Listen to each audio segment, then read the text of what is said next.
परमपूज्य सेवागिरी महाराज यांचा शनिवारी प्रकट दिन सोहळा पुशेगावात विविध धार्मिक कार्यक्रमांचे आयोजन।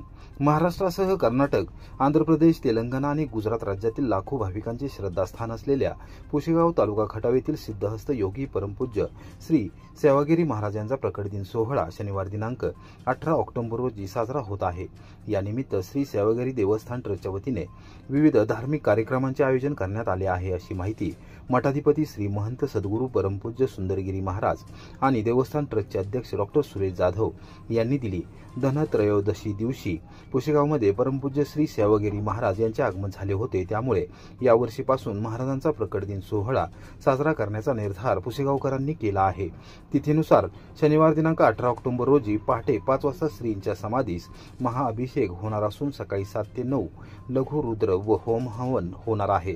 त्यानंतर हरिभक्त पारायण, बापूसाहेब महाराज देहूकर यांचे कीर्तन आणि दुपारी 11:55 वाजता श्रींच्या समाधीस व प्रतिमेस पुष्पवृष्टी केली जाईल। दुपारी 12 वाजता नित्य माध्यान्ह आरती व त्यानंतर महाप्रसाद होईल, अशी माहिती विश्वस्त रणधीर जाधव, बाळासाहेब जाधव, संतोष वाघ, गौरव जाधव व सचिन देशमुख यांनी दिली। महायुती सरकारने बळीराजाच्या आणि पूरग्रस्त जनतेच्या वाट्याला काळी दिवाळी आणली, आमदार शशिकांत शिंदे यांची टीका। सातारा जिल्हाधिकारी कार्यालयासमोर उपोषण। अतिवृष्टीच्या संकटामुळे आणि नतभ्रष्ट महायुती सरकारच्या खोट्या आश्वासनांमुळे यंदाच्या दिवाळीवर संकटाचे सावट आहे। खोटी आश्वासने देत शेतकऱ्यांच्या आशा आकांक्षांची होळी करणाऱ्या या सरकारने बळीराजाच्या आणि पूरग्रस्त जनतेच्या वाट्याला काळी दिवाळी आणली आहे, असा आरोप राष्ट्रवादी काँग्रेस शरदचंद्र पवार पक्षाचे प्रदेशाध्यक्ष आमदार शशिकांत शिंदे यांनी केला आहे। सत्ताधुंद महायुती सरकारचा निषेध करण्यासाठी आपल्या शेतकऱ्यांच्या वाट्याला आलेल्या काळ्या दिवाळीची सत्ताधाऱ्यांना जाणीव करून देण्यासाठी राज्यातील प्रत्येक जिल्हाधिकारी कार्यालयाबाहेर शेतकऱ्यांच्या विविध मागण्यांसाठी उपोषण करण्यात आले। सातारा जिल्हाधिकारी कार्यालयासमोर शुक्रवारी सकाळी 11 वाजता उपोषण करून महायुती सरकारचा जाहीर निषेध करण्यात आला। सर्वाधिक प्रगत राज्य असा लौकिक असणाऱ्या महाराष्ट्र सरकारने तुटपुंजी मदत जाहीर करून जगाला पोचणाऱ्या अन्नदात्याची थट्टा केली। सातबारा कोरा करू म्हणणाऱ्यांनी कर्जमाफीचा क सुद्धा उच्चारला नाही, उलट ओला दुष्काळ जाहीर करा अशी कळकळीची मागणी करणाऱ्या शेतकऱ्यांच्या तोंडाला पाने पुसली गेली। परिस्थिती समोर हतबल होऊन बळीराजाने मरण जवळ केलं, पण त्याच्या कुटुंबाचा हंबरडा सत्तेच्या मस्तीत धुंद झालेल्या बहिऱ्या सत्ताधाऱ्यांना ऐकूच आला नाही। परिणामी दिवाळीची मंगलमय पहाट अनुभवण्याचं स्वप्न पाहणाऱ्या महाराष्ट्राच्या बळीराजाच्या वाट्याला महायुतीने काळी दिवाळी आणली आहे, अशी टीका आमदार शशिकांत शिंदे यांनी केली।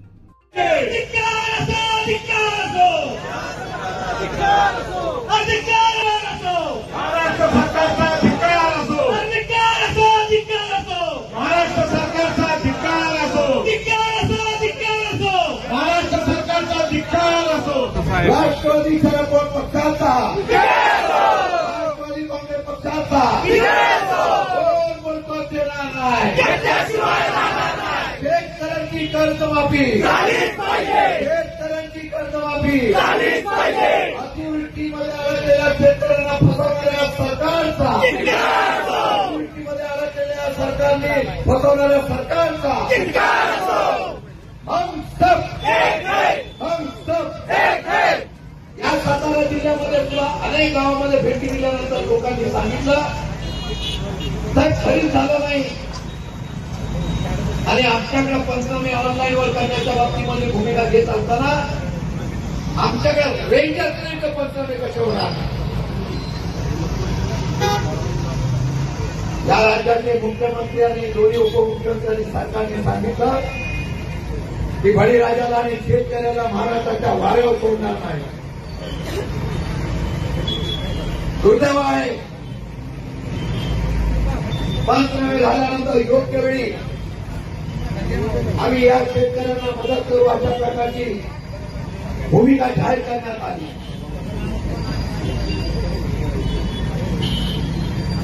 मधल्या कालावधीमध्ये किंबहुना सरकारने 36,500 कोटीचा पॅकेज दिल्यानंतर सुद्धा हतबल झालेल्या बळीराजाने दुर्दैवाने आत्महत्या केल्या। या असलेल्या आत्महत्याला खुनी म्हणून हे सरकार जबाबदार आहे। सातारा जिल्ह्यात भाजप ॲक्शन मोडवर सर्व ताकदीनिशी स्थानिक स्वराज्य संस्थांच्या निवडणुका लढवणार।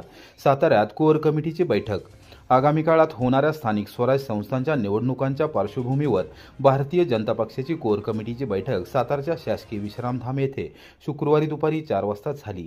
जिल्ह्यातील राजकीय समीकरणे, मतदारांची नाडी, संघटनाची सध्याची स्थिती आणि निवडणूक व्यवस्थापन या सर्व विषयांवर सखोल चर्चा या बैठकीत करण्यात आली।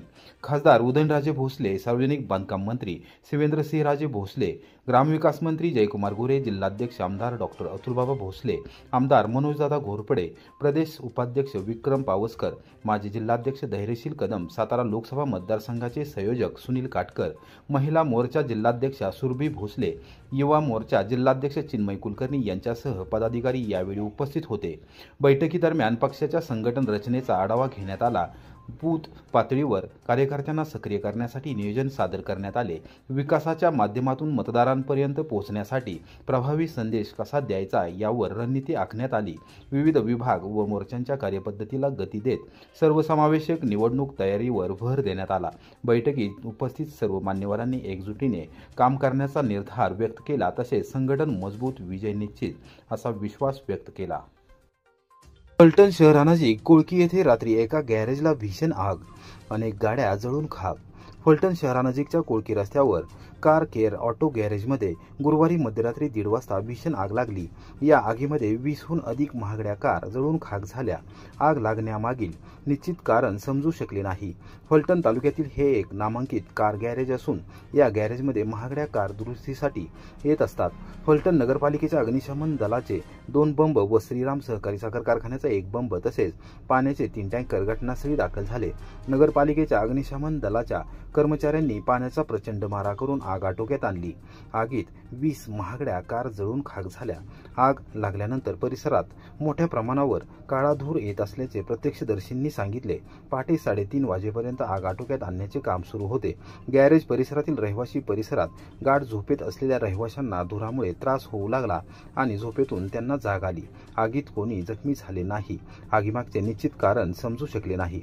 नगरपालिकेच्या अग्निशमन दलाचे प्रभारी अधिकारी विनोद जाधव, कर्मचारी सचिन घोलक, योगेश कांबळे, महेश भिसे, दुष्यंत चव्हाण, रणजित गवळी, इम्रान मुलानी, अक्षय रनवरे, दिनेश तायडे यांनी स्थानिक युवक व नागरिकांच्या मदतीने ही आग आटोक्यात आणली।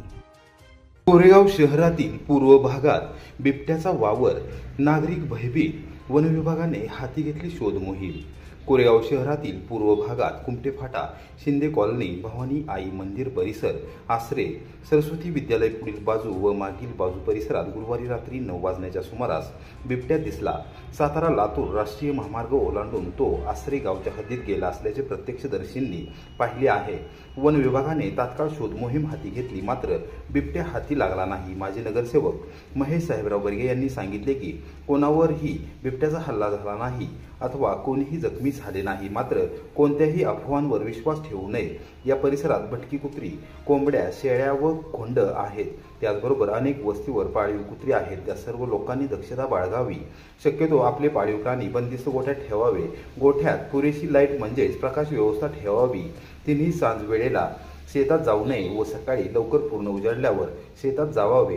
शेतात शक्यतो 2-3 लोकांनी एकत्र जावे, एकट्याने कोणी जाऊ नये।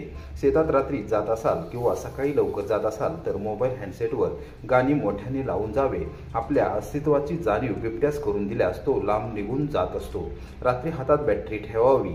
लहान मुलांना संध्याकाळी एकटे शेताजवळ सोडू नये। वन विभाग आणि त्यांचे अधिकारी कर्मचारी यांना सतर्क करण्यात आले आहे। कोणीही घाबरून जाऊ नये। मनुष्य हे बिबट्याचे भक्ष्य नाही, पण एखादे लहान मूल अथवा कोणी नैसर्गिक विधी करण्यासाठी सकाळी अथवा सायंकाळी शेतात गेले असल्यास बिबट्या त्याला प्राणी समजून हल्ला करू शकतो। म्हणून लहान मुलांना बाहेर एकटे व नैसर्गिक विधी करण्यासाठी उघड्यावर पाठवू नये। काही अडचण आल्यास तातडीने वन विभागाच्या कोरेगाव येथील कार्यालयात संपर्क साधावा अथवा मला संपर्क करावा, असे आवाहन महेश बर्गे यांनी केले आहे। 7:30च्या सुमारास कुमटे फाट्याकडून कोरेगावला जात असताना भवानी माता मंदिराच्या परिसरामध्ये मला बिबट्या सदृश प्राणी गाडीला आडवा गेला। त्यासाठी मी वन अधिकाऱ्यांशी संपर्क साधला असता आता त्याचा तपास सुरू आहे।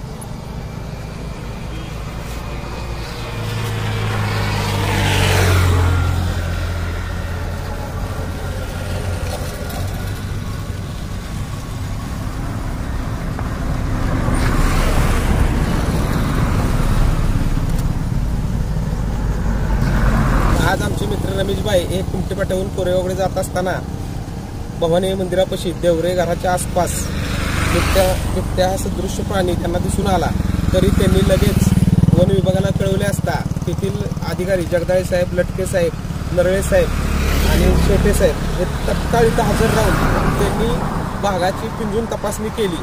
तसेच त्यांनी हशांची माहिती घेतली. वन विभाग अतिशय दक्षते पद्धतीने इथं काम करत आहे.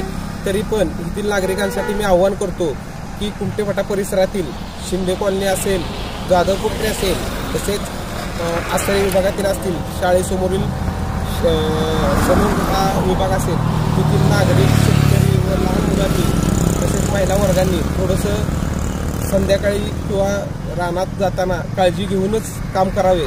कारण 100% हा प्राणी मोठा होता आणि भीतीदायक होता. तरी थोडंसं सर्वांनी काळजी घेऊन काम करावं. आपला कोरेगाव वन विभाग अतिशय प्रामाणिकपणे कसून तपास करत